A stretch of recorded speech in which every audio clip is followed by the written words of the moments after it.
নমস্কার বন্ধুরা, আজ একটি নতুন ভিডিও নিয়ে চলে এসেছি তোমাদের কাছে। আজ আমরা চলে এসেছি বাড়ির কাছেই হাওড়া জেলার বেলুড়ে। বেলুড় মানে বেলুড় মঠের কথা তোমাদের মনে পড়ছে। আজ তোমাদের দেখাবো বেলুড় রাসবাড়ি। আমরা বেলুড় স্টেশনে নেবে ওখান থেকে টোটো না করে পায়ে হেঁটে চলে এসেছি এখানে। স্টেশন থেকে জিটি রোড এসেই বাঁদিকে গিয়েই উল্টো দিকে একটি রাসবাড়ির বড় গেট আছে। আমরা সেখান দিয়েই হেঁটে এসে গঙ্গার পাড়ে এই রাসবাড়িতে এসে উপস্থিত হলাম। গেট অর্থাৎ মূল ফটক দিয়ে ভেতরে ঢুকেই বড় প্রাঙ্গণ চোখে পড়ল। এলাকাটি বেশ বড়ই ছিল। মাঝখানেই মূল মন্দির বর্তমান। এটি কলকাতার বিখ্যাত দা বাড়ির এস্টেট। ডান দিকে একটি বড় নাটমন্দির দেখলাম, সেটা জাল দিয়ে ঘেরা, এবং বাম দিকে রাসমঞ্চ দেখলাম।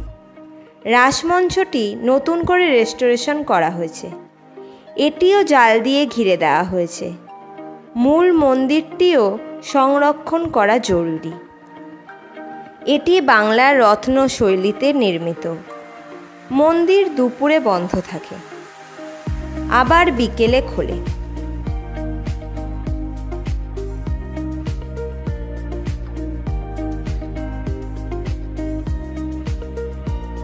আমরা রাসমঞ্চ ও মূল মন্দিরের মাঝখান দিয়ে গঙ্গার দিকে এগোতে লাগলাম।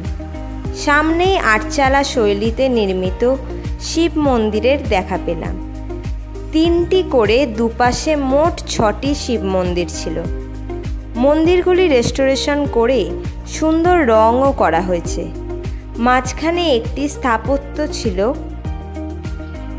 যা অনেকগুলি পিলার দিয়ে গঠিত, এবং এর মাথায় একটি ঘড়ি ছিল। এই ঘড়িটি জার্মান ইঞ্জিনিয়ার দ্বারা নির্মিত হয়েছিল। বিকালের সময় জায়গাটি খুব সুন্দর লাগছিল। কম্পাউন্ডের 2 প্রান্তে 2টি মিনার ছিল। মনে হয় এগুলি নহমতখানা ছিল। 1890 খ্রিস্টাব্দে পূর্ণচন্দ্র দা মহাশয় এই কমপ্লেক্সটি তৈরি করেন। রাস উৎসবের সময় এই কমপ্লেক্সটি খুব জমজমাট থাকে।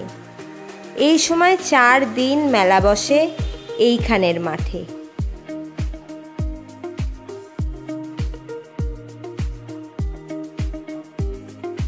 আমরা ঘড়িঘরের পাশ দিয়ে এগিয়ে এলাম গঙ্গার পাড়ে।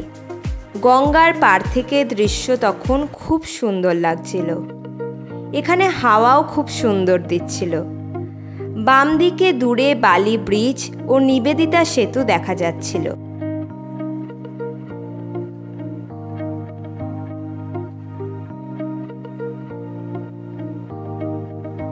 এখন এখানে কাটিয়ে আমরা শিব মন্দিরের কাছে এসে একটু ফটোশ্যুট করে নিলাম। মন্দির প্রাঙ্গণটি সাদা কালো পাথর দিয়ে বাঁধানো ছিল।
আর আমরা মূল মন্দিরে প্রবেশ করলাম। রাধাকৃষ্ণ সিংহাসনে প্রতিষ্ঠিত ছিল। মন্দিরের ভেতরের পরিবেশ খুব ভালো লাগলো।